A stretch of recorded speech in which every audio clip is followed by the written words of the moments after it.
Scientist interchanges the term global warming with climate change. Although temperature rises in certain areas but the ocean current move the heat around in different parts of the globe, as a result of which some regions experience cooler climate and some experience warmer weathers. Therefore, the climate changes vary in different regions. Hence, the term climate change is generally used by the scientists instead of global warming. Climatic researchers of WHO suggest global warming is the reason for around 150,000 deaths every year globally, according to an article published in Scientific American in 2009. Global warming is responsible for the rise in temperature. Data from NOAA and NASA indicates that the year 2016 was the hottest year since the inception of climate record-keeping from 1895.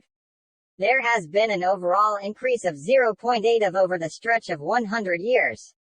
Earth's surface has the ability to absorb almost 75% of the entire solar energy. This is responsible for the increase in temperature.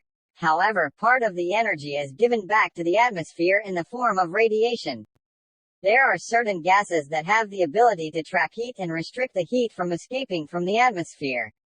These gases are called greenhouse gases. Example of greenhouse gases includes ozone, methane, carbon dioxide, chlorofluorocarbon, CFC, etc.